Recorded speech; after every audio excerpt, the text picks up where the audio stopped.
Okay, चलो. येत आहेत सर्वजण, आवाज येत असेल सर्वांना. जर हाय क्वालिटीमध्ये नेट वगैरे थोडंसं जास्त हाय क्वालिटी लागत असेल तर थोडं कमी यामध्ये घ्या, मीडियम क्वालिटीमध्ये ओपन करा, म्हणजे व्यवस्थित चालू राहील तुमचं लेक्चर. ओके, आपण जो काही चॅप्टर फर्स्ट सुरू केला होता ग्रॅव्हिटेशन, तर त्या ग्रॅव्हिटेशनमध्ये आपण ग्रॅव्हिटेशनल फोर्स काय आहे, फोर्स कसा ॲक्ट होतो ऑब्जेक्टवरती, त्याचबरोबर ग्रॅव्हिटेशनल फोर्सची डेफिनेशन आपण बघितलेली आहे. त्यानंतर ऑदर जे फोर्स आहेत आपण ज्यांच्याशी फॅमिलियर आहोत तर ते फोर्स आपण बघितले. त्याचबरोबर आपण सेंट्रिपिटल फोर्स त्याची आपण डेफिनेशन बघितलेली. तुम्हाला म्हटलं होतं हे इम्पॉर्टंट आहे, एक्झामला विचारलं जात असतं. सेंट्रिपिटल फोर्स काय आहे डेफिनेशन?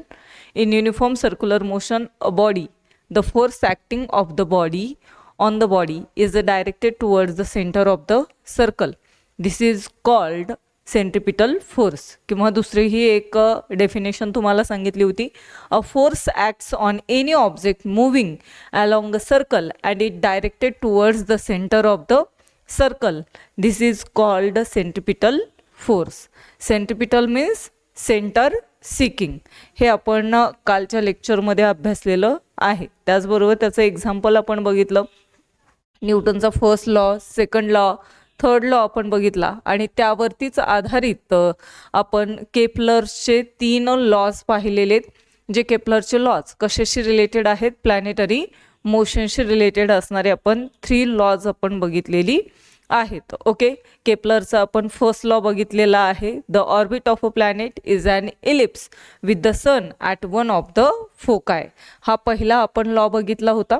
त्यानंतर सेकंड लॉ आपण बघितलेला आहे, the line joining the planets and sun sweeps equal area in equal interval of time.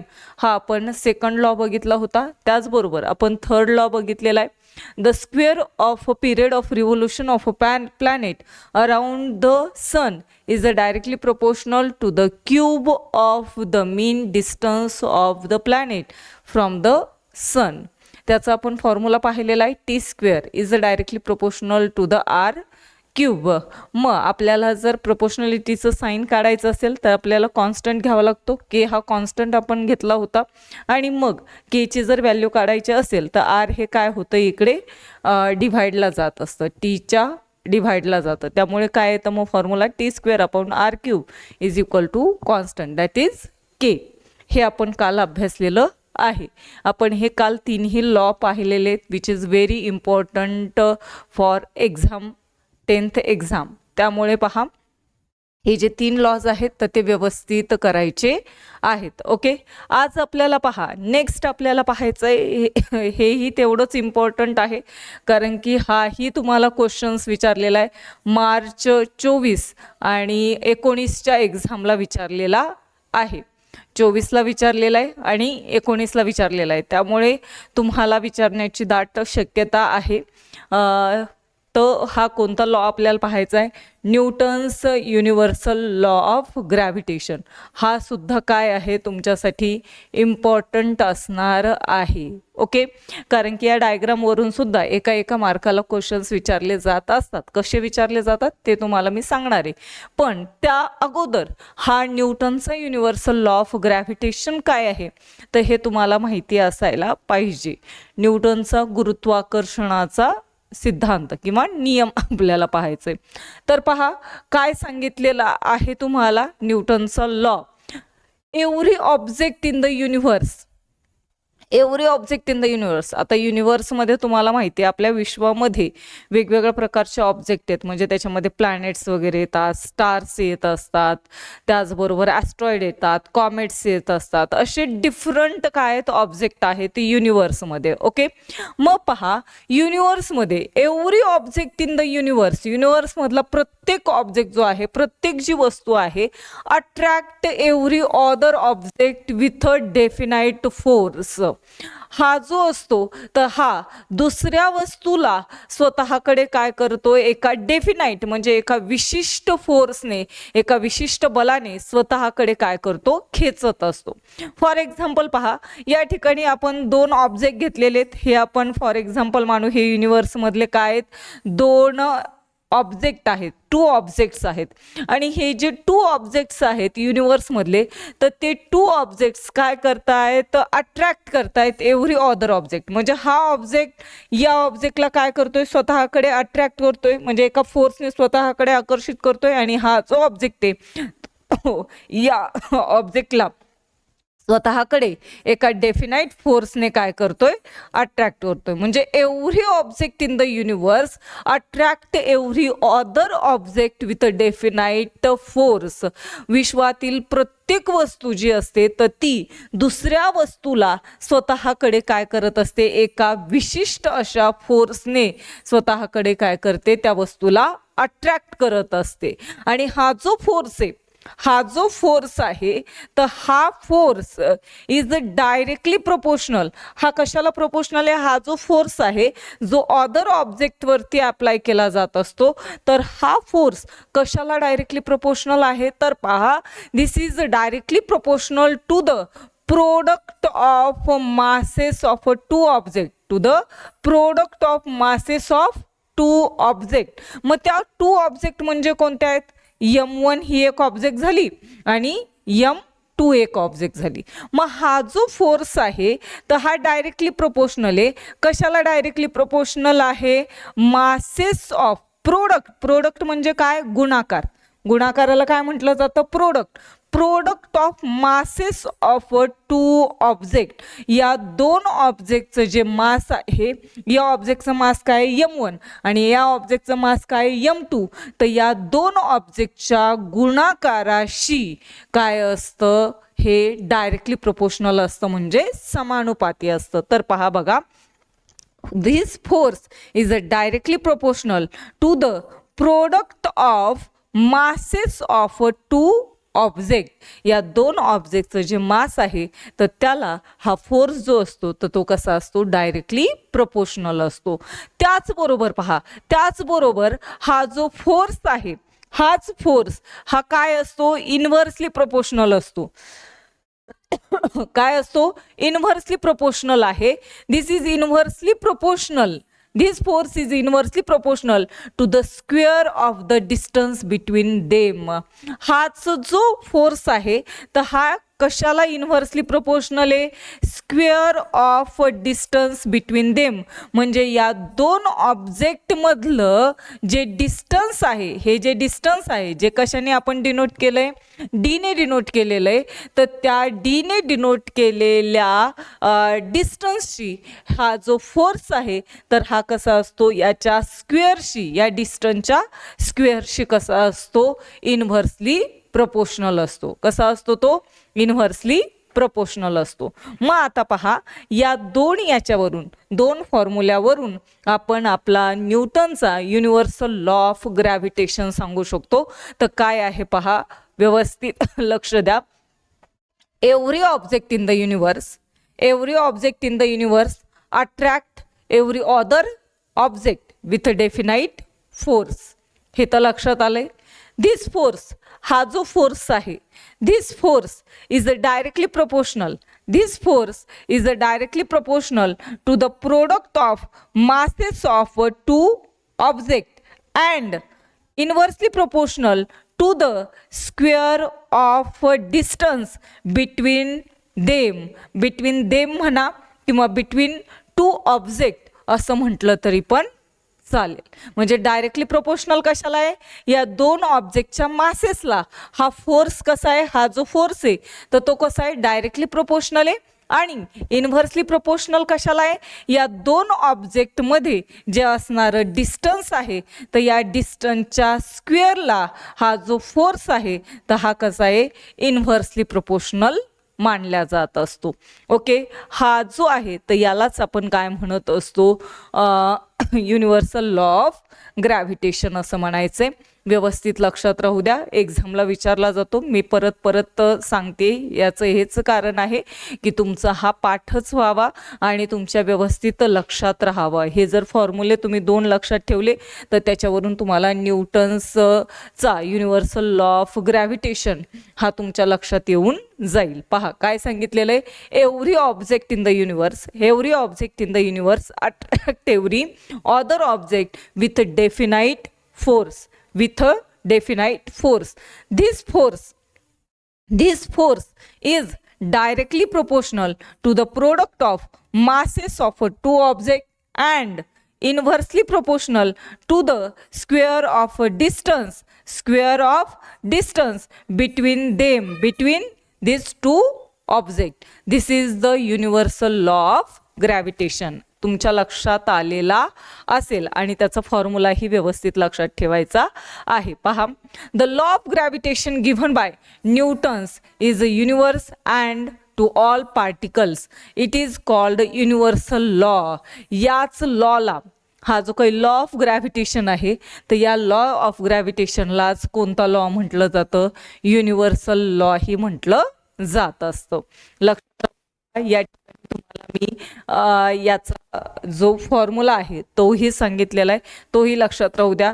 Force is directly proportional to the product of masses of two objects and this force is inversely proportional to the square of a distance between two object. यालाच आपण पहा, हे दोन्ही वेगवेगळे force तर सेमच आहे, पण हा एकच फोर्स मासेसला कसा आहे? डायरेक्टली प्रोपोर्शनल आहे आणि डिस्टन्सला कसा आहे? इन्व्हर्सली प्रोपोर्शनल आहे. तर आपण यालाच एकाच याच्यामध्ये ठेवणार आहोत. Force is directly proportional to the product of masses of two object and inversely proportional to the square of a distance between them. तर हा फॉर्म्युला जो आहे तर हा व्यवस्थित लक्षात ठेवायचा आहे. आलंय लक्षात? F is directly proportional to the product of masses of two object and inversely proportional to the square of distance between two object.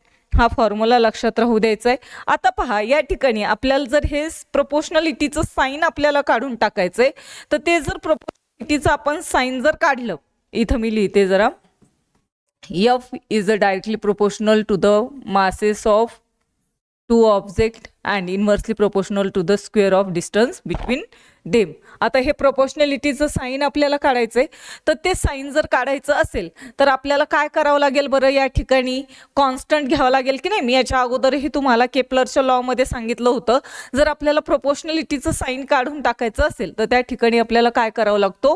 Proportionality constant घ्यावा लागत असतो. मग या ठिकाणी सुद्धा आपल्याला प्रोपोर्शनलिटी कॉन्स्टंट घ्यायचा आहे, तर तो आपल्याला काय घ्यायचा आहे? पहा, F is equal to capital G जो आहे तर तो काय घ्यायचा आहे? आपल्याला कॉन्स्टंट घ्यायचा आहे. Capital G M1 M2 upon D square. हा काय आहे? आपला फोर्सचा फॉर्म्युला आहे. हा काय आपला फोर्सचा फॉर्म्युला आहे. जी इज द प्रोपोर्शनलिटी कॉन्स्टंट. जीला काय म्हटलेलं आहे आपण? प्रोपोर्शनलिटी कॉन्स्टंट असं म्हटलेलं आहे. त्यालाच दुसरंही नावाने ओळखलं जात असतं. या ठिकाणी हे तुम्हाला दिलेलं आहे. कॅपिटल जीला काय म्हटलेलं आहे? Constant of proportionality. काय म्हटलेलं आहे? कॉन्स्टंट ऑफ प्रोपोर्शनलिटी, किंवा त्यालाच काय म्हणतात? युनिव्हर्सल ग्रॅव्हिटेशनल कॉन्स्टंट असं म्हटलं जातं कॅपिटल जीला, जे मी आत्ता तुम्हाला सांगितलेलं आहे. आता या ठिकाणी आर स्क्वेअर घेतलेलं आहे. आपल्याला माहिती आहे आर जे आहे तर आपण काय करत असतो? आर जे डिस्टन्स मोजण्यासाठी मेजर करत असतो. डी स्क्वेअर तुम्ही मेजर करू शकता. डी म्हटलं तरी डिस्टन्स येतं आहे, पण आपल्याला एक पुस्तकामध्ये डी स्क्वेअरच दिलेले, पण ज्यावेळेस तुम्ही प्रॉब्लेम सॉल्व करता त्यावेळेस त्या ठिकाणी डी स्क्वेअरच्या ऐवजी कशाचा यूज केलेला आहे? आर स्क्वेअरचा यूज केलेला आहे. म्हणजे हा पण फॉर्म्युला आपला बरोबर आहे. ओके, आर म्हणजे काय? Distance between two object. मग F is directly proportional to काय? Product of masses of two object and inversely proportional to the square of distance between them. मग प्रोपोर्शनलिटीचं साईन तुम्हाला सांगितलं होतं, काढलं की आपल्याला काय घ्यावं लागतो? प्रोपोर्शनलिटी कॉन्स्टंट घ्यावा लागतो. Capital G M1 M2 upon काय आर स्क्वेअर. मग कॅपिटल जी म्हणजे काय कॉन्स्टंट ऑफ प्रोपोर्शनॅलिटी किंवा त्यालाच काय म्हटलं जातं युनिव्हर्सल ग्रॅव्हिटेशनल कॉन्स्टंट असंही म्हटलं जात असतं. हे आलंय लक्षात सर्वांच्या. हे इक्वेशन आहे मॅथमॅटिकल इक्वेशन. मी जे सांगितलंय तेवढंच लक्षात ठेवा. हे बाकीचं काही लिहायची वगैरे गरज नसते. त्याच्यावरती एक्झामला क्वेश्चन विचारला जात नाही.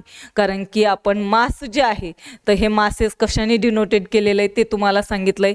M1 M2 ने डिनोटेड केलेलं आहे. त्यावरती जो फोर्स लावला जातो तो कोणता फोर्स लावला जातो F एवढा फोर्स लावला जातो. त्यांच्यामधलं डिस्टन्स जे आहे तर ते किती आहे D ने डिस्टन्स किंवा R ने डिस्टन्स मेजर केलं जात असतं. ओके, आलंय लक्षात सर्वांच्या.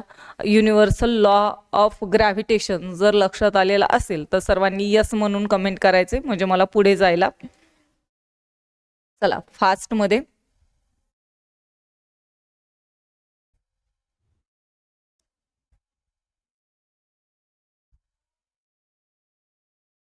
ओके.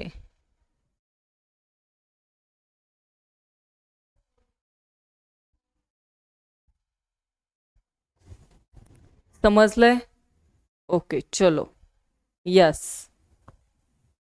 यस याय लागले. चला ओके चलो नेक्स्ट आपण बघू. याच्यावरती हे क्वेश्चन विचारलेला आहे. या पॉईंट्सवरती पण तुम्हाला क्वेश्चन विचारलेला आहे. हा पण पॉईंट काय आहे इम्पॉर्टंट आहे. ओके, आता पहा यामध्ये व्यवस्थित एक गोष्ट लक्षात ठेवायची आहे कारण की याच्यावरती 1 मार्काला क्वेश्चन विचारला जात असतो. काय सांगितलंय पहा. हा जो लॉ आपण बघितला न्यूटनचा युनिव्हर्सल लॉ ऑफ ग्रॅव्हिटेशन जो बघितलेला आहे तर त्या लॉ नुसार पहा mass if mass of one object is double the force between two object are also double. आता पहा काय सांगितलेलं आहे. हे जे मास तुम्हाला घेतलेलं आहे आपण M1 आणि M2 हे 2 मास आपण घेतलेले आहेत. तर त्यांनी काय सांगितलंय पहा युनिव्हर्सल लॉ ऑफ ग्रॅव्हिटेशन नुसार जर आपण या 2 ऑब्जेक्ट पैकी जर एकाचं मास आपण काय केलं डबल केलं म्हणजे फॉर एक्झाम्पल पहा याचं किती मास आहे 2 किलोग्रॅम आहे. याचं किती मास आहे 2 किलोग्रॅम आणि याचं आपण काय किती घेतलं 4 किलोग्रॅम जर घेतलं डबल घेतलं की नाही.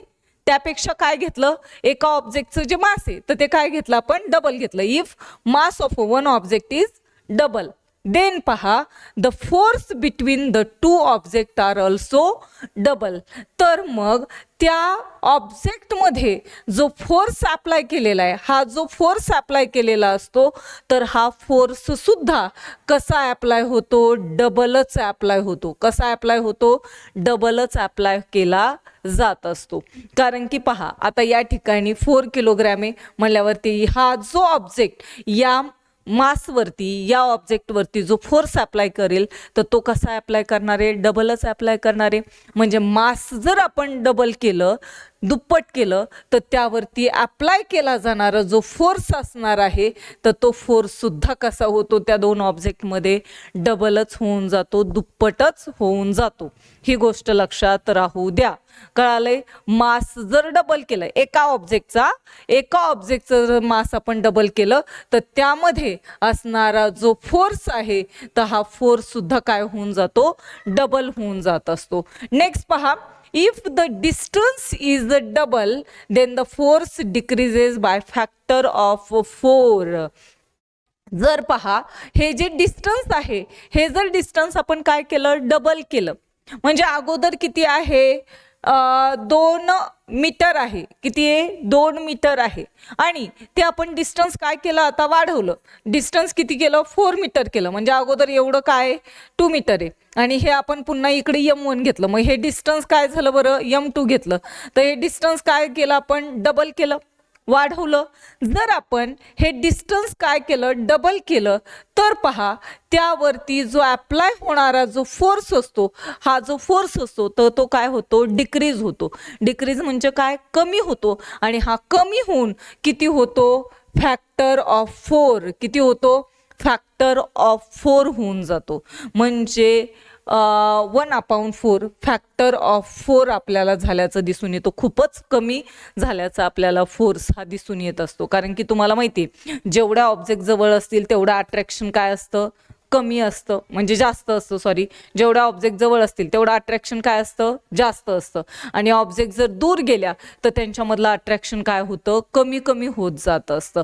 म्हणजे डिस्टन्स जर वाढलं तर त्यावरचा फोर्स काय होणार आहे, डिक्रीज होत जाणार आहे, कमी होत जाणार आहे. आणि तो किती होणार आहे, फॅक्टर ऑफ 4. पण केव्हा होणारे हा फॅक्टर ऑफ 4, केव्हा होणारे, ज्यावेळेस डिस्टन्स कसं झालेलं असेल, डबल झालेलं असेल. डिस्टन्स कसं झालेलं असेल, डबल झालेलं असेल, त्यावेळेस फोर्स जो आहे तर तो डिक्रीज होतो, कमी होतो. आणि हा किती होतो, फॅक्टर ऑफ 4 होऊन जात असतो. आलं हे सर्वांच्या लक्षात, समजलंय. हे 2 पॉईंट जे आहेत तर ते व्यवस्थित लक्षात ठेवायचे आहेत. ओके, चलो. हा आपला न्यूटनचा युनिव्हर्सल लॉ ऑफ ग्रॅव्हिटेशन आपण बघितलेला आहे. आणि त्याचबरोबर त्याचं मॅथमॅटिकल इक्वेशनही आपण बघितलेलं आहे. ते मॅथमॅटिकल इक्वेशनच लक्षात ठेवायचं आहे. आणि ती डायग्राम जी आहे तर ती डायग्राम लक्षात ठेवायची आहे. ओके, थोडंसं ज्यावेळेस तुम्ही पाहताल नंतर तर त्यावेळेला स्टॉप करून जे जे युनिव्हर्सल लॉ ऑफ ग्रॅव्हिटेशन जो आहे तर तो लिहून घ्यायचा आहे. त्याचं मॅथमॅटिकल इक्वेशन लिहून घ्यायचं आहे. ते पॉईंट्स व्यवस्थित लिहून घ्यायचे आहेत तुम्हाला नंतर वाचन करण्यासाठी. ओके, नाही त्याच्या नोट्सही मी अपलोड करेल आपल्या ॲपवरती. नेक्स्ट पहा, the importance of Newton's universal law of gravitation. याचा इम्पॉर्टन्स काय आहे या न्यूटन्स युनिव्हर्सल लॉ ऑफ ग्रॅव्हिटेशनचा. एक पुस्तकामध्ये नाही आहे पण तुम्हाला माहिती असायला पाहिजे. पहा, this law explain successfully with a great accuracy the force that blends the object on the earth to the earth. Okay, on the earth to the earth. हे थोडंसं काहीतरी हे झालंय. ठीक आहे, चला काय सांगितलेलं आहे पहा.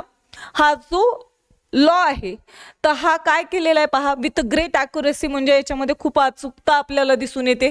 The force that blind the object on the earth to the earth, म्हणजे हा जो फोर्स आहे तो अर्थवरती असलेले जे ऑब्जेक्ट आहेत, अर्थवरती असलेले जे ऑब्जेक्ट आहेत तर त्या ऑब्जेक्टवरती अर्थ स्वतः काय करते, फोर्स अट्रॅक्ट करत असते. आता आपण काय, आपण किंवा एखादी वस्तू असेल तर ती पण काय, आता हे जर घेतलं आपण, ही जर वही घेतली तर ही काय, एक ऑब्जेक्ट आहे, अर्थवरती आहे, ऑन द अर्थ. पण या ऑब्जेक्टवरती अर्थ काय करते, स्वतः एक फोर्स अप्लाय करते. आपण जर तिला सोडून दिलं तर काय होणार आहे, ती खाली पडणार आहे. ओके, म्हणजे पहा, हे जे काही फोर्स आहे ऑब्जेक्ट अर्थवरती असलेले जे ऑब्जेक्ट आहे तर त्यावरती कोण अप्लाय करते, अर्थच अप्लाय करत असते. नेक्स्ट पहा, the motion of the moon and artificial satellite around the earth, म्हणजे Newton's universal law of gravitation जो आहे तर हा कशाशी रिलेटेड आहे, motion of a moon and artificial satellite around the earth. अर्थच्या अराउंड, आपल्या पृथ्वीच्या भोवती मून पण रिव्हॉल्व करतंय आणि काय रिव्हॉल्व करतंय, सॅटेलाइट, आर्टिफिशियल सॅटेलाइट पण रिव्हॉल्व करतायत, हे आपल्याला माहिती आहे. मग पहा, यांच्यामध्ये या दोन्हींमध्ये काय आहे, या दोन ऑब्जेक्ट युनिव्हर्समध्ये, या दोन ऑब्जेक्ट काय आहेत, युनिव्हर्समध्ये वेगवेगळं मास आहे. आणि त्यावरती पहा, ते जे आहेत तर त्यावरती दोघंही एकमेकांकडून काय अप्लाय करतायत, फोर्स अप्लाय करतायत. म्हणजे अर्थ पण मूनवरती अप्लाय करते आणि मून पण काय करते, अर्थवरती एक डेफिनाइट फोर्स अप्लाय करते. ओके, मग हा जो फोर्स आहे तर या दोन ऑब्जेक्टच्या मासेसला कसा आहे, डायरेक्टली प्रोपोर्शनल आहे. आणि मून आणि अर्थ मध्ये असलेलं जे डिस्टन्स आहे, ज्या डिस्टन्सवरती ते आर्टिफिशियल सॅटेलाइट आणि मून रिव्हॉल्व करतायत तर त्याच्याशी ते कसं आहे, इन्व्हर्सली प्रोपोर्शनल असल्याचं आपल्याला दिसून येतं.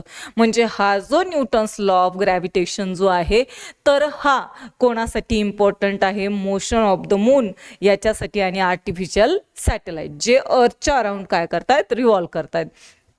त्याचबरोबर पहा, सेम थिंग्स कोणाबरोबर आहे, motion of planets, asteroids, comets around the sun. कारण की प्लॅनेट्स असतील, आपले 8th प्लॅनेट आहेत, ॲस्ट्रॉइड आहेत, कॉमेट आहेत, हे कशाभोवती रिव्हॉल्व करतायत, तर सनच्या अराउंड रिव्हॉल्व करतायत. तर त्यांच्यावरती सुद्धा कोणता लॉ ॲक्ट केला जातो, न्यूटनचा universal law of gravitation act केला जात असतो. त्याचबरोबर पहा, the tide of the sea due to the moon and the sun. पहा, मून किंवा सनमुळे ज्या सी म्हणजे समुद्रामध्ये ज्या टाईड येत असतात, हाय टाईड, लो टाईड येत असतात, तर तो सुद्धा कशाचा इफेक्ट आहे, या न्यूटन्स युनिव्हर्सल लॉ ऑफ ग्रॅव्हिटेशनचाच एक इफेक्ट आपण मानला जात असतो. कारण की ज्या ठिकाणी मून येतो, ज्या ठिकाणी मून येत असतो त्याच्या खालचे जे पाणी आहे तर त्या ठिकाणी काय होते, भरती येत असते, म्हणजे हाय टाईड येत असतात. कारण की ते जे वॉटर आहे तर ते कशाकडे खेचलं जातं, मूनकडे खेचलं जातं, आणि त्याच्याच 90 डिग्रीवरती काय येत असतात, लो टाईड येत असतात. म्हणजे पहा, या ठिकाणी जर काय असेल, अर्थ असेल, आणि या अर्थच्या राऊंड काय आहे, वॉटर आहे. हे काय, वॉटर आहे. तर या ठिकाणी जर काय असेल, मून असेल, तर या मूनकडे हे जे काही वॉटर आहे तर ते काय होतं, अट्रॅक्ट होतं एका डेफिनाइट फोर्सने. मग ज्या ठिकाणी मून आहे तर त्या ठिकाणी काय येतात, हाय टाईड येतात. म्हणजे या ठिकाणी कोणते टाईड येणार आहेत, हाय टाईड येत असतात. आणि त्याच्याच 90 डिग्रीवरती, इथे 90 डिग्रीवरती कोणत्या टाईड येत असतात, लो टाईड येतात. कोणते टाईड येतात, लो टाईड. कारण की हे पाणी असं या साईडला जास्त अट्रॅक्ट होतं, मूनच्या साईडला, मग आपोआपच त्याच्या 90 डिग्रीवरती कोणत्या टाईड येतात, लो टाईड येत असतात. म्हणजे हाय टाईड आणि लो टाईड जे आहेत तर हा कशाचा इफेक्ट आहे, मूनचाच इफेक्ट आहे आणि सनचाही सांगितलेला आहे. हे पण कशाचं इम्पॉर्टन्स आहे, न्यूटन्स युनिव्हर्सल लॉ ऑफ ग्रॅव्हिटेशनचाच इम्पॉर्टन्स आपल्याला सांगता येत असतो. ओके, समजलं एवढं? न्यूटनचा युनिव्हर्सल लॉ ऑफ ग्रॅव्हिटेशन समजलेला आहे का? ओके, चलो आपण नेक्स्ट पाहणार आहोत. पहा, हे थोडंसं मी पुस्तकातलं घेतलेलं आहे. पहा, द सेंटर ऑफ मास,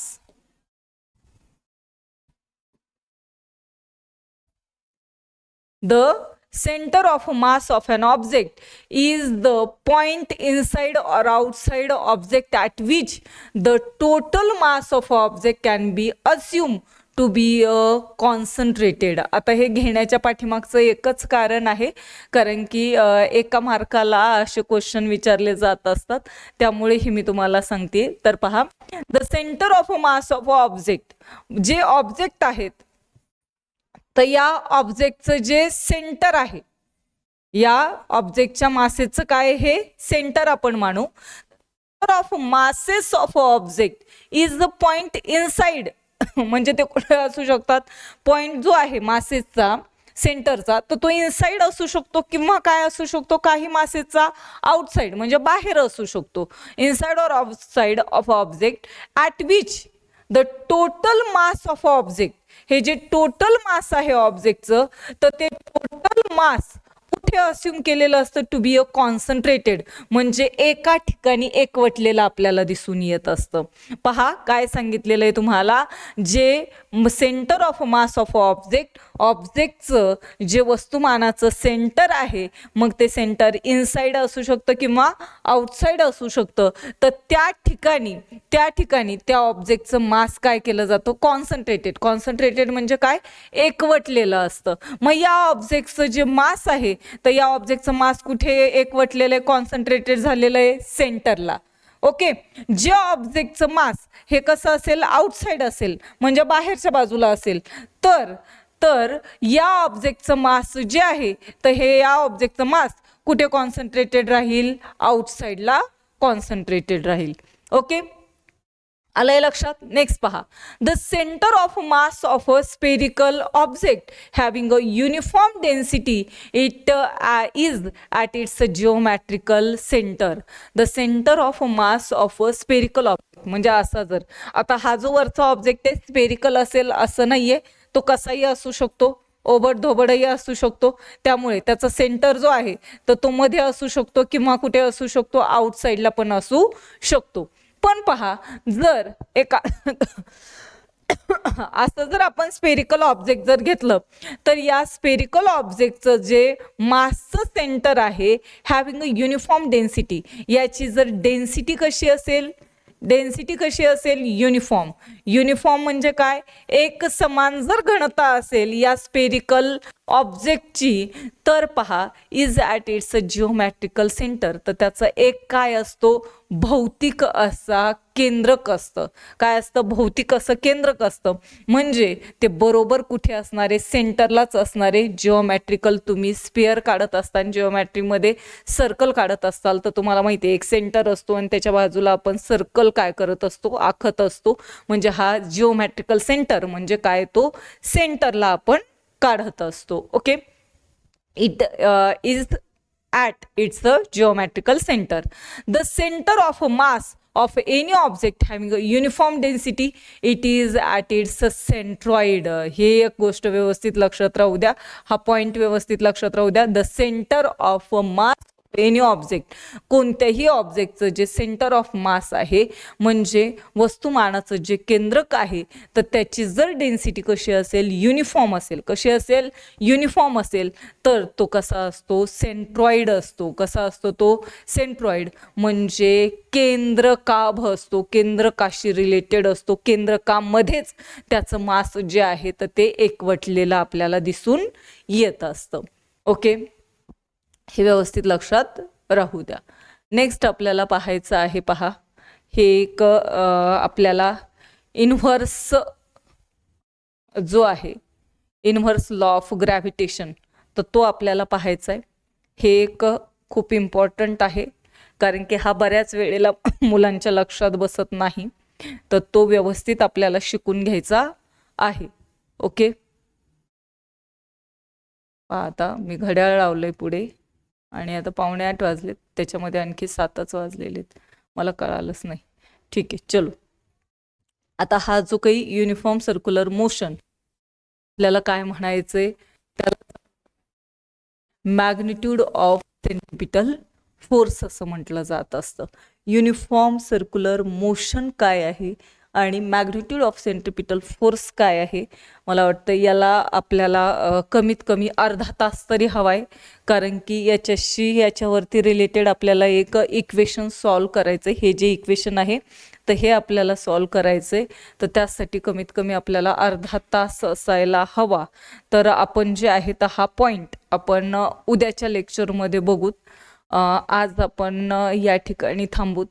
आपल्याला हे जे चॅप्टर आहेत आपल्याला वर्षभर घ्यायचंय, त्याच्यामुळे आपण दमानेच जाणार आहेत, हळूहळूच प्रत्येक चॅप्टर शिकवणार आहोत. ओके, आज जे शिकवलेलं आहे तुम्हाला तर ते आजचे जे पॉईंट्स आहेत, न्यूटनचा युनिव्हर्सल लॉ ऑफ ग्रॅव्हिटेशन, तर तो व्यवस्थित लिहायचा आहे, पाठ करायचं आहे. मॅथमॅटिकल इक्वेशन आहे तर तेही तुम्ही लिहून काढणार आहात आणि तेही तुम्ही व्यवस्थित पाठ करून घेणार आहात. पाठ म्हणजे कन्सेप्ट क्लिअर व्हायला पाहिजे. तुम्हाला मी सगळ्या कन्सेप्ट व्यवस्थित सांगितलेल्या आहेत. ओके, आजचा जो आपण पार्ट पाहिलेला आहे तर हा आजचा पार्ट व्यवस्थित अभ्यास करून घ्यायचा आहे न्यूटन्स युनिव्हर्सल लॉ ऑफ ग्रॅव्हिटेशनचा, कारण की तो एक्झामला विचारला जात असतो. हे मॅथमॅटिकल इक्वेशन आहे आणि हाही पॉईंट व्यवस्थित करून घ्यायचा आहे. म्हणजे पाठांतर करण्यापेक्षा तुम्ही त्या कन्सेप्ट व्यवस्थित लक्षात ठेवल्या की आपोआप तुम्हाला त्याच्यावरचे क्वेश्चनचे आन्सर जे आहेत तर ते समजून जात असतात. ओके, चला आपण या ठिकाणी थांबतोय. उद्या आपण जे पुढचा पॉइंट आहे uniform circular motion, magnitude of centripetal force, तर ते आपण नेक्स्ट लेक्चरमध्ये अभ्यासणार आहोत. तोपर्यंत सर्वांना बाय. आणि हां, आज तुमचा झाला 9 वाजता, 9 वाजता तुमचा मॅथचा क्लास होईल. 9 वाजता जॉईन करा. ते माझ्या सांगायचं लक्षात नाही, सरांना मी सांगते आज 9 वाजता क्लास घ्यायला. ओके, सर्वांनी 9 वाजता जॉईन करायचं.